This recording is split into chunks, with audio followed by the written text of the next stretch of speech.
Assalamualaikum warahmatullahi wabarakatuh. Selamat berjumpa kembali di perkuliahan Knowledge Management.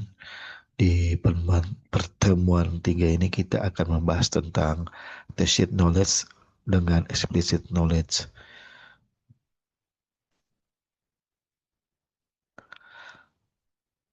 Capaian yang diharapkan setelah kita mempelajari tacit knowledge dan explicit knowledge ini adalah pertama kita dapat menjelaskan kembali tentang pengertian, karakteristik dan contoh tacit knowledge serta explicit knowledge. Lalu yang kedua, menganalisis perbedaan keduanya serta relevansinya dengan pengolahan big data. Jadi masih ada relevansinya dengan big data. Lalu yang ketiga, dapat mengidentifikasi bagaimana big data membantu mengubah tacit knowledge menjadi explicit knowledge dalam kasus yang nyata di bidang sistem informasi. Lalu dapat membedakan kedua jenis pengetahuan dengan tepat dan mampu memberikan analisis logis, perbandingan, dan contoh aplikasi di big data. Pertama kita akan coba memahami apa itu knowledge sendiri. Yang dimana kita harus ketahui pengetahuan itu tidak sama dengan data, karena pengetahuan adalah informasi yang sudah diolah, dipahami, dan dapat digunakan untuk mengambil keputusan atau tindakan. Jadi menurut Nonaka dan Tekta Keci tahun 1995, yaitu pengetahuan dibagi menjadi dua jenis, yaitu tacit knowledge atau pengetahuan yang tersirat. Lalu yang kedua explicit knowledge, pengetahuan eksplisit. Kita akan mempelajari tacit knowledge ini, bagaimana bisa menjadi explicit knowledge atau apa yang diproseskan.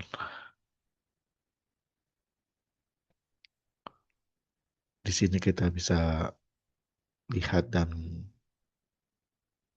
bandingkan apa itu tacit knowledge dan explicit knowledge. Di tabel ini, dari sisi definisi ada di tacit knowledge itu ada di pikiran, di pengalaman atau skill, di intuisi, dan itu sulit diucapkan. Kalau explicit knowledge itu yang definisinya sudah tertulis, terdokumentasi, dan mudah dibagikan. Lalu ciri-ciri dari tacit knowledge yaitu biasanya subjektif, lalu kontekstual yang bersifat konteks, lalu know-how, dan agak sulit diukur. Lalu sedangkan explicit knowledge itu sendiri ciri-cirinya adalah objektif, lawannya ya. Lalu kedua terstruktur, know what, dan mudah diukur. Contoh sehari-hari misalnya tacit knowledge itu insting supir saat menghindari kemacetan, itu kan susah diukur, susah untuk diucapkan, diceritakan kembali gitu ya teknik-tekniknya. Nah, kalau explicit knowledge itu resep masakan yang tertulis di buku. Kita seperti itu, jadi contoh sehari-harinya. Kalau contoh di sistem informasi, intuisi programmer saat tebak kode rumit. Nah, itu tacit knowledge ya. Kalau di explicit knowledge itu manual penggunaan software atau dokumentasi API. Sedangkan cara mendapatkannya misalnya di tacit knowledge itu pengalamannya langsung dan ada pendekatan atau observasi dan ada mentoring. Kalau explicit knowledge itu cukup kita bisa membaca dokumen, database, atau laporan. Kalau dilihat tingkat kesulitan di tacit knowledge ini sangat sulit ditransfer ke orang lain. Kalau explicit knowledge itu mudah disimpan, dibagikan, dan diakses. Nah, model Sechi cara mengubah tesit menjadi eksplisit. Seperti itu ya. Sechi itu adalah socialization, externalization, combination, dan internalization. Socialization itu misalnya dari tesit ke tesit gitu atau berbagi pengalaman sang ahli tersebut atau orang ahli tersebut tesit to tesit tanpa menggunakan dokumentasi atau catatan apapun. Itu socialization. Kalau externalization misalnya dari tesit ke eksplisit itu mengubahnya dengan cara menjadi dokumen. Nah, inilah yang kita anggap paling penting itu externalization itu mengubah menjadi dokumen dari tesit ke eksplisit. Lalu selanjutnya combination itu di mana eksplisit digabungkan menjadi dengan eksplisit yang lain. Itu adalah combination. Itu menggabungkan beberapa dokumen eksplisit dengan eksplisit yang lain. Lalu yang keempat, internalization atau eksplisit menjadi tacit kembali atau menjadi pengalaman yang baru. Jadi terus update itu. Sesi model ini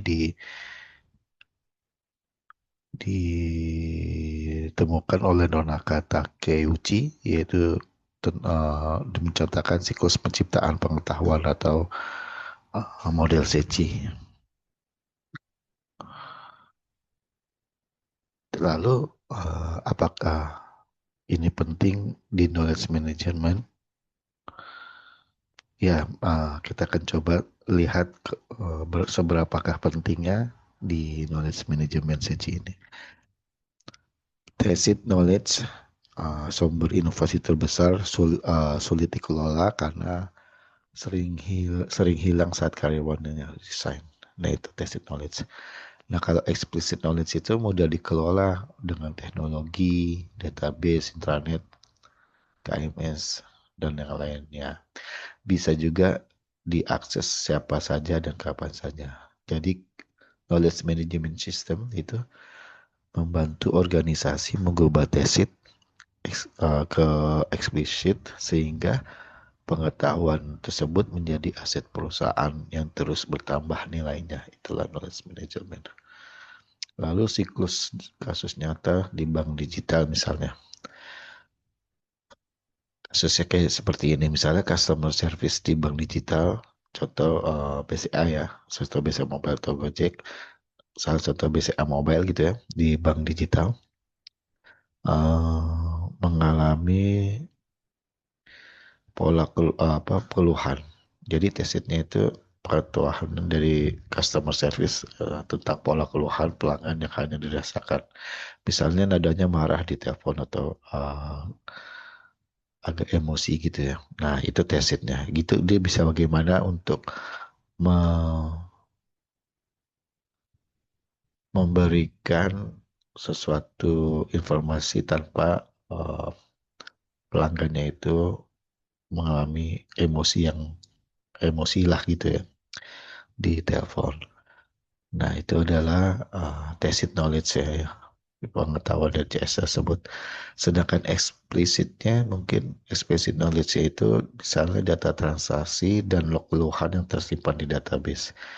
Jadi solusi knowledge management adalah menggunakan text mining, tambah AI, itu mengubah keluhan tersirat menjadi knowledge base otomatis yang hasilnya nanti layanan lebih cepat, personal, dan kepuasan pelanggan naik seperti itu. Jadi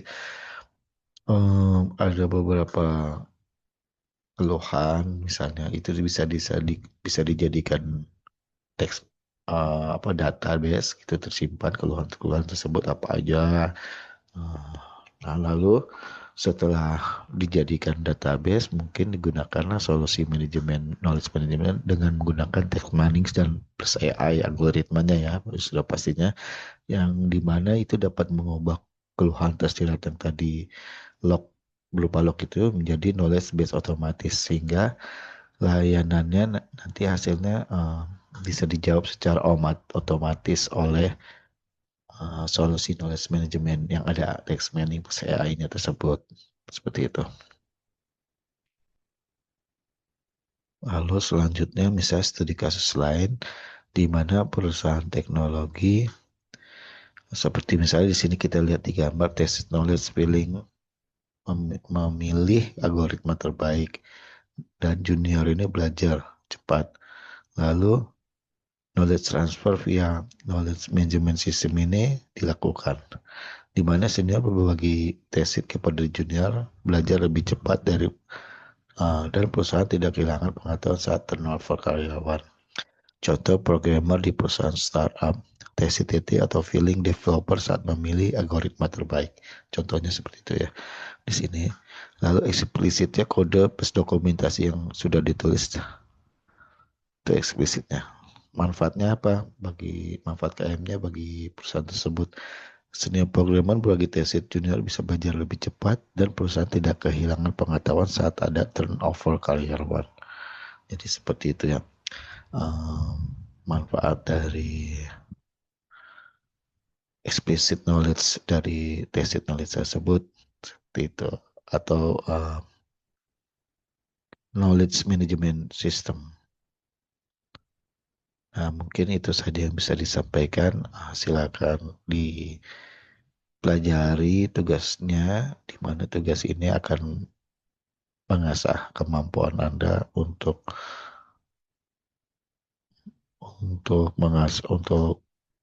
mengasah pengetahuan Anda dalam knowledge management system ini.